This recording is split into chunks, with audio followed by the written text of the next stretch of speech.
আসসালামু আলাইকুম। বিসমিল্লাহির রহমানির রহিম। ছাত্র সংবাদের বিশেষ আয়োজন ক্যাম্পাস ভিত্তিক বুলেটিন ক্যাম্পাস পরিক্রমায় আপনাদের সবাইকে স্বাগত। আমি আপনাদের সাথে আছি মাসুম আলভি।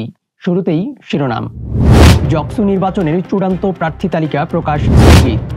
২৮ ডিসেম্বর থেকে খুলছে ঢাকা বিশ্ববিদ্যালয়। দুর্নীতি ও অব্যবস্থাপনার কারণে বাংলাদেশের তরুণরা পিছিয়ে বললেন নুরুল ইসলাম সাদ্দাম। চলমান ও নির্ধারিত পরীক্ষা দ্রুত শুরু করার দাবি ডাকসুর। জাবিতে প্রজাপতি মেলা আগামীকাল। স্কুলে ভর্তিতে শিক্ষার্থীদের বয়স নিয়ে জরুরি বিজ্ঞপ্তি। ছাত্রী সংস্থার কেন্দ্রীয় কমিটি ঘোষণা। রাজশাহী বিশ্ববিদ্যালয় বিভিন্ন অভিযোগের দায়ে ৩ শিক্ষক বরখাস্ত। ২ শিক্ষার্থীর ছাত্রত্ব বাতিল, আরও ৩ শিক্ষার্থী বহিষ্কার। গুচ্ছভুক্ত বিশ্ববিদ্যালয়ের ভর্তি আবেদন শুরু ১০ ডিসেম্বর থেকে।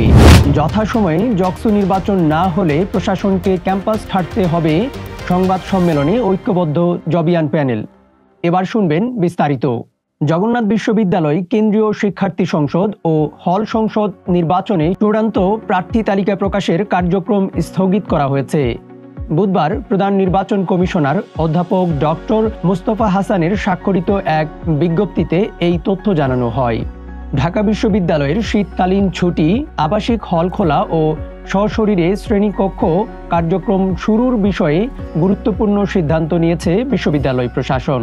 বুধবার দুপুরে পাঠানো এক প্রেস বিজ্ঞপ্তিতে জনসংযোগ দপ্তর জানায়, ডিনস কমিটির সভায় বিশ্ববিদ্যালয়ের আবাসিক হল ২৮ ডিসেম্বর থেকে খুলে দেওয়া এবং একই দিন থেকে নিয়মিত ক্লাস শুরু করার সিদ্ধান্ত গৃহীত হয়েছে। দুর্নীতি ও অব্যবস্থাপনার কারণে বাংলাদেশের তরুণ সমাজ বৈশ্বিক প্রতিযোগিতা থেকে পিছিয়ে পড়ছে বলে মন্তব্য করেছেন বাংলাদেশ ইসলামী ছাত্র শিবিরের কেন্দ্রীয় সেক্রেটারি জেনারেল নুরুল ইসলাম সাদ্দাম। তিনি বলেছেন, বিশ্ব যখন প্রযুক্তিগত উন্নতির সর্বোচ্চ শিখরে, তখন বাংলাদেশে উচ্চশিক্ষিত লাখো তরুণ বেকার হয়ে সমাজের বোঝা হয়ে আছেন, কিন্তু রাষ্ট্র তাদের জন্য পর্যাপ্ত কর্মসংস্থানের ব্যবস্থা করতে পারছেন না। বুধবার সকালে সরকারি আজিজুল হক কলেজের শহীদ মিনার চত্বরে ইসলামী ছাত্র শিবির বগুড়া কলেজ শাখা আয়োজনে নবীনবরণ অনুষ্ঠানে প্রধান অতিথির বক্তব্যে তিনি এসব কথা বলেন। ঢাকা বিশ্ববিদ্যালয়ের বিভাগ ও ইনস্টিটিউটগুলোর স্নাতক চতুর্থ বর্ষ ও স্নাতকোত্তর পর্যায়ের চলমান ও নির্ধারিত পরীক্ষাগুলোর দ্রুত শুরু করার দাবিতে বিশ্ববিদ্যালয়ের উপাচার্য বরাবর স্মারকলিপি প্রদান করেছেন ঢাকা বিশ্ববিদ্যালয়ের কেন্দ্রীয় শিক্ষার্থী সংসদ। বুধবার বিকেল ৫টার দিকে বিশ্ববিদ্যালয়ের প্রশাসনিক ভবনস্থ উপাচার্যের কার্যালয়ে ডাকসুর জিএস এস এম ফরহাদের নেতৃত্বে উপাচার্য অধ্যাপক ডক্টর নিয়াজ আহমেদ খানের কাছে স্মারকলিপি দেন ডাকসুর প্রতিনিধিরা। উড়লে আকাশে প্রজাপতি, প্রকৃতি পায় নতুন গতি স্লোগানকে ধারণ করে জাহাঙ্গীরনগর বিশ্ববিদ্যালয়ে প্রজাপতি সংরক্ষণ ও গণসচেতনতা বৃদ্ধির লক্ষ্যে ১৫তম প্রজাপতি মেলা ২০২৫ আগামী শুক্রবার অনুষ্ঠিত হবে।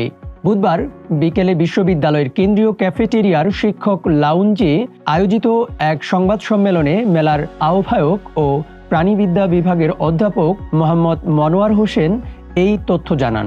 জাবির প্রাণীবিদ্যা বিভাগের কীট তত্ত্ব শাখার আয়োজনে মেলাটি বিশ্ববিদ্যালয়ের জহির রায়হান মিলনায়তন প্রাঙ্গণে অনুষ্ঠিত হবে। সরকারি ও বেসরকারি মাধ্যমিক বিদ্যালয়ে প্রথম থেকে নবম শ্রেণী পর্যন্ত শিক্ষার্থীদের ভর্তিতে বয়স নিয়ে জরুরি বিজ্ঞপ্তি দেওয়া হয়েছে। এতে বয়সের বিষয়ে কিছু সংশোধন আনা হয়েছে। বুধবার মাধ্যমিক ও উচ্চ শিক্ষা অধিদপ্তর এই বিজ্ঞপ্তি প্রকাশ করেছে। জামাতে ইসলামীর সহযোগী সংগঠন ইসলামী ছাত্রী সংস্থার কেন্দ্রীয় সংসদের নির্বাচনের ফলাফল ঘোষণা করা হয়েছে। এতে সংগঠনটির সভানেত্রী নির্বাচিত হয়েছেন মুঞ্জিয়া, আর সেক্রেটারি জেনারেল মনোনীত হয়েছেন ডাক্তার উম্মে আরওয়া। বুধবার বিকেল ৩টায় রাজধানীর মগবাজার আলফালা মিলনায়তনে ফলাফল ঘোষণার পর নব নির্বাচিত সভানেত্রী শপথ গ্রহণ করেন।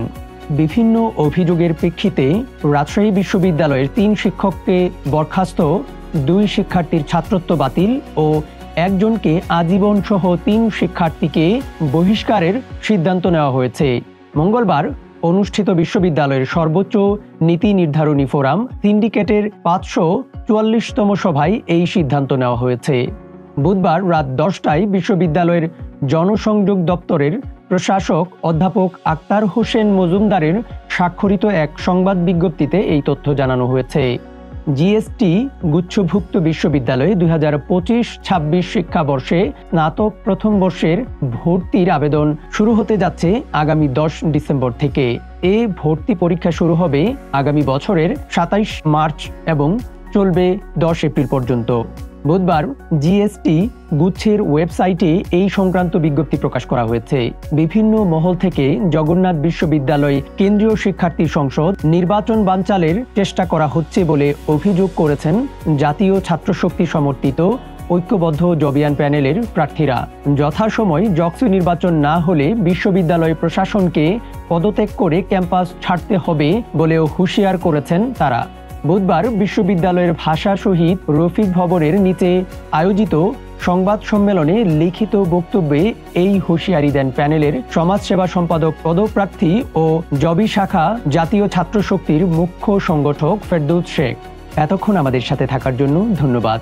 ক্যাম্পাস ভিত্তিক নিউজ পেতে চোখ রাখুন ছাত্র সংবাদের ফেসবুক পেজ ও ইউটিউব চ্যানেলে। আল্লাহ হাফেজ।